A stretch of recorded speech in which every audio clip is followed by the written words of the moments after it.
Hey guys, what's up? This is Coach Johnson Shua and now kukwento ko naman ngayon kung paano ba natin gawin ang 9 ampaw. Okay? So bali, ilalagay lang po natin siya sa likod po ng door natin, facing inside po sa establishment natin or sa bahay po natin. Okay? Hindi po siya sa labas ng bahay Dapat nasa loob because as we welcome the good luck energy of the year. Okay? So be sure po bawat isang ampaw po, nilalagyan po natin siya ng wish. So paano po natin lalagyan? You can just use naman any paper, pwede naman po yun. But if you have our book po, okay, the Feng Shui Guide, and be sure na updated po yung guide po natin Meron po tayo here sa page 135. Okay, you can see the wealth mandala here. So pwede niyo po siyang i-xerox ng 9 pieces. Tapos bawat sa likod, isa po, sa bawat isang paper, sulat niyo po dun yung wish niyo po. Okay, be specific po sa wish natin sa bawat isa. And make sure bawat isang ampaw po, meron po siyang isang wish na nilalagay. Okay? Kailan po natin dapat ilagay ito? Because as we welcome na po ang Chinese New Year ng February 17 and pumasok na po yung energy din ng horse ng February 4, no? So, ibig sabihin, sa loob po ng February 4 hanggang Feb 17 po, pwede po natin gawin tong ampaw. Originally, pwede natin extend yan hanggang February 25 because doon po yung pinaka-last day pagsalubong ng Jade Emperor. Okay? So, lalagyan po natin sila ng mga wish bawat isa. Hey guys, what's up? This is Coach Johnson Shua. No? So I think marami po sa inyo mga nag-comment din po sa amin about dun sa tinuturo po nating DIY na 9 ampaw. Okay? So far naman po, no, sasagutin po natin yung most of your questions. Okay? Para at least ito pong video na to, maging gabay po natin.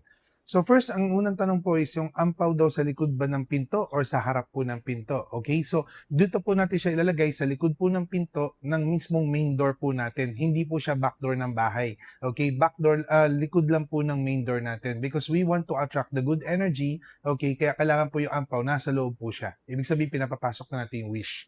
And then, saan daw isusulat ang ating mga wishes? Okay, sa likod ba o sa harap daw ng mandala? So, ito po yung mandala na galing po sa book po natin. Okay, so tandaan niyo po, updated po dapat ang mandala. Okay, because yung sa book po natin, okay, ito po, nagbabago po ang mandala natin because of base po yan do sa mga lucky directions and lucky sectors po natin. Okay, kaya nagbabago po yung trigram din po natin dyan. Alright? So, ngayon, ang mangyayari po, dito po siya sa mandala, pag naserok siya na po siya ng siyam, isusulat po natin siya sa likod po ng mismong mandala. Okay? If you can use red ball pen, much more better. Okay? Para mas more pampaswerte po yung ating colors. No? Then, pag tutupiin niyo po siya, ganito po yung pagtupi. Huwag niyo pong tutupiin ng kalahati. Dapat po dito lang, para hindi po niyo po makover yung nasa center. Then, ilalagay niyo po siya sa ampaw. Any pagpalagay, wala naman pong problem. Basta importante ganito lang po.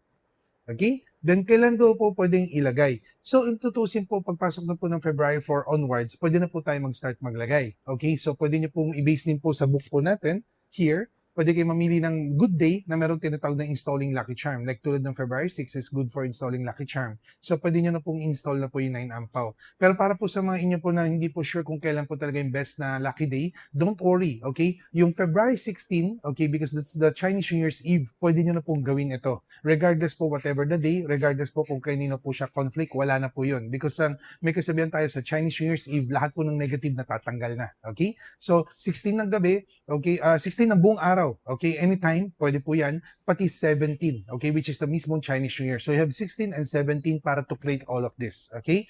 Ngayon, mas maganda 16, bakit? Kasi sa mga gumawa na po dati, okay, kasi yung isang question nyo, okay, pag tinanggal po natin yung mga picture, ay mga mantra, okay, ano daw ang gagawin doon sa mga luma? Okay? Pwede po kasi natin siyang isabay sa pagsunog po ng ating wishing paper. Okay? So sa inyo po mga nagpa-practice po ng wishing paper sa pagsunog po ng midnight, no? Ng mismong 16 pagsulubong ng 17, pwede na po natin isabay po yung mga wishes po natin, yung mga old mandala natin, kasabay po ng pagsunog ng wishing paper. Then also, paano daw po kapag sakaling natupad na po yung mga wishes natin. So napaka-thank you po, no? At least kung marami na po natupad sa inyo. Pero for me po, ganito po yun. You have 9 wish para for 1 whole year. Okay? So iwan nyo lang po siya. Kahit po natupad po yun, iwan nyo po. Once a year lang po tayo magpapalit po nung para dito sa 9 ampaw natin. Okay? May mga iba po sa atin, baka pwede ko palitan na para magpalit na kagad ako bagong wish. Originally, pwede naman din po, you can follow that on the book, okay, kung kailan maganda installing Lucky Charm. Pero for me kasi, we don't want to be too greedy, okay? Gusto po natin, at least yung mga goals po natin, medyo mag-workout po siya. Marami naman pong way paano po natin i-attract at paano natin i-manifest yung goal natin. Pero yung 9 wish po, mas more maganda po, once a year na lang po natin aayusin, okay? Para for the good energy po and good manifestation. Okay? So, I think nasagot na po natin lahat, okay? Yeah, okay. Nasagot naman po natin lahat. Okay, so medyo happy manifestation po using the 9 diamond ampaw po, okay, sa paglagay po sa likod po ng door. Okay, so if you have any other questions, okay, please comment down below, okay, or also please give us a message, okay, sa aming Facebook, Instagram, okay, and also follow us sa mga social media po namin. Thank you.